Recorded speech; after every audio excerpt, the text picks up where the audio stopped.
क्या कभी भगवान जगन्नाथ की आंखों में आपने गौर से देखा है?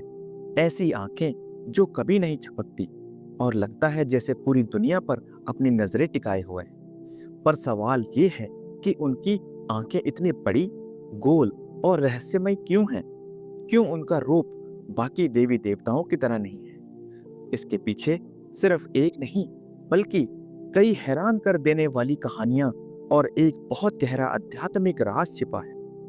तो चलिए आज उसी रहस्य से पर्दा उठाते हैं जिसने सदियों से भक्तों के दिलों में श्रद्धा और जिज्ञासा दोनों जगाई है। हिंदू धर्म में देवी देवताओं की मूर्तियां कितनी सजीव और बारीक कलाकारी से बनाई जाती हैं, है ना? लेकिन भगवान जगन्नाथ, उनके भाई बलभद्र और बहन सुभद्रा की मूर्तियां इन सब से बिल्कुल अलग है। खासकर भगवान जगन्नाथ की वो बड़ी बड़ी गोल आंखें जिनमें पलकें तक नहीं है। ये सिर्फ एक आर्टिस्ट की कल्पना नहीं है, बल्कि इसके पीछे ब्रह्मांड का एक बहुत बड़ा सत्य छिपा है। इन आंखों का राज जानने के लिए हमें कहानियों के उन पन्नों को पलटना होगा जहां से इस अनोखे रूप की शुरुआत हुई। ये कहानियां हमें उस दिव्य घटना का गवाह बनाएंगी जिसके बाद भगवान ने यह अद्भुत रूप हमेशा के लिए अपना लिया। इस राज से जुड़ी सबसे दिलचस्प कहानी हमें सीधे द्वापर युग की द्वारका में ले जाती है। भगवान श्री कृष्ण अपनी रानियों के साथ राज कर रहे थे।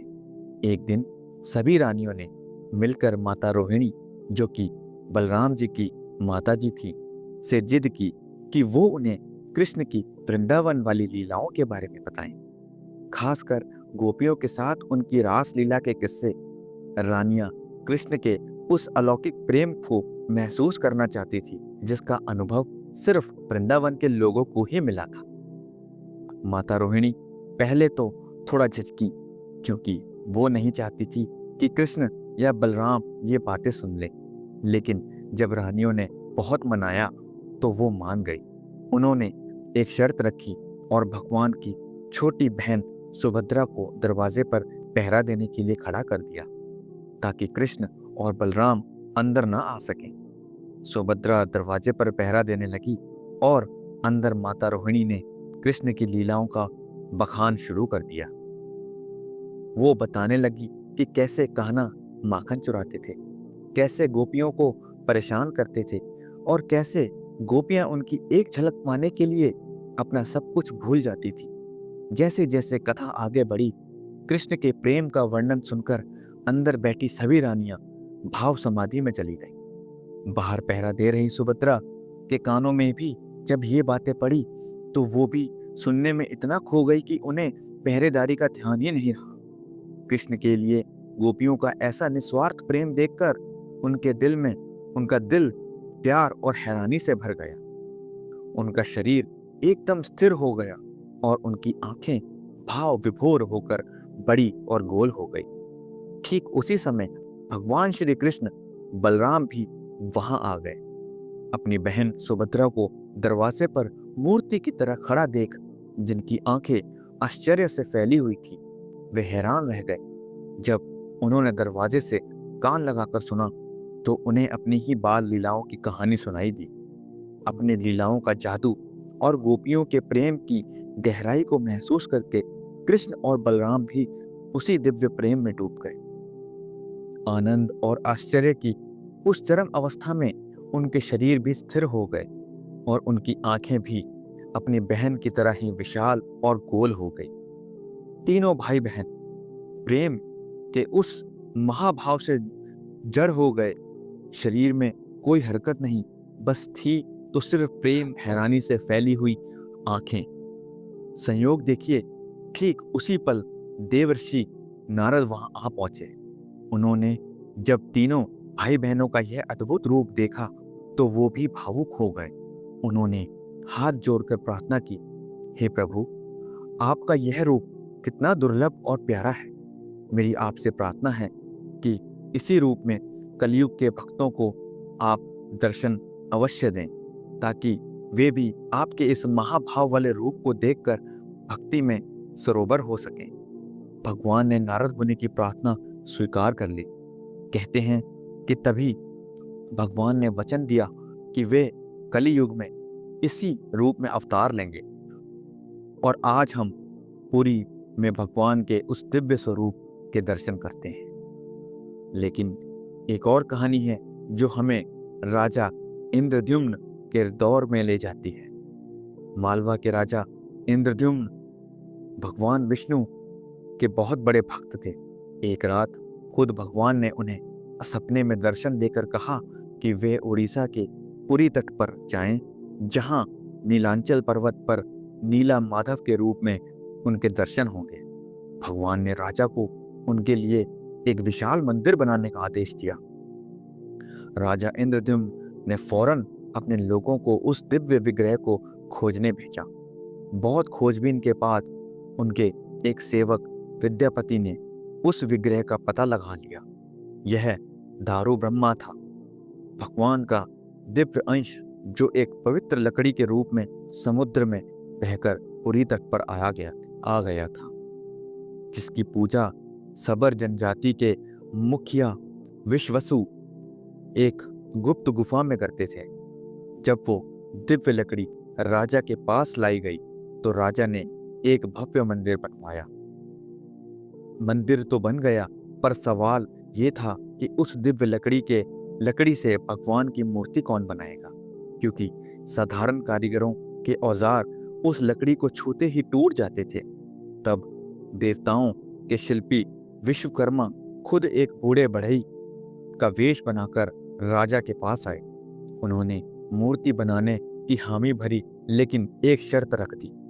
उन्होंने कहा, मैं ये मूर्तियां एक बंद कमरे में बनाऊंगा और मुझे 21 दिन लगेंगे। इन 21 दिनों में कोई भी उस कमरे का दरवाजा नहीं खोलेगा। अगर किसी ने समय से पहले दरवाजा खोला तो मैं काम अधूरा छोड़कर चला जाऊंगा। राजा ने शर्त मान ली और विश्वकर्मा जी ने खुद को कमरे में बंद कर लिया।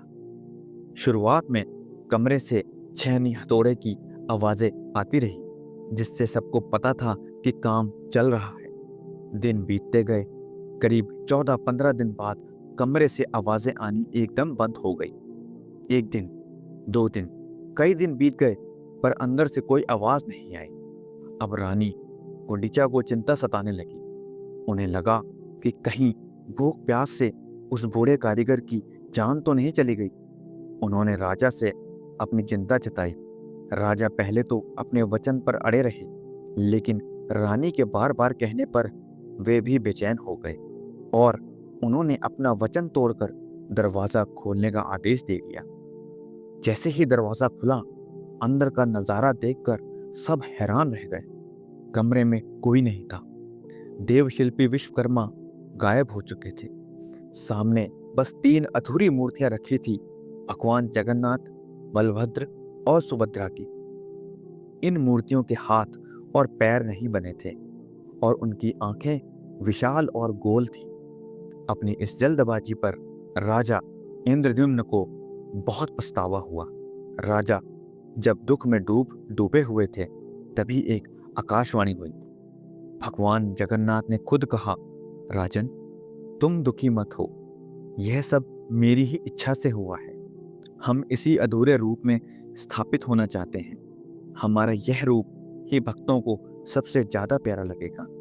उस आकाशवाणी को सुनकर राजा इंद्रद्युम्न ने उन्हीं अधूरी मूर्तियों को मंदिर के गर्भगृह में स्थापित करवाया और तभी से भगवान इसी अद्भुत और रहस्यमय रूप में पूजे जाते हैं। तो इन बड़ी, गोल और बिना पलकों वाली आंखों का आखिर मतलब क्या है?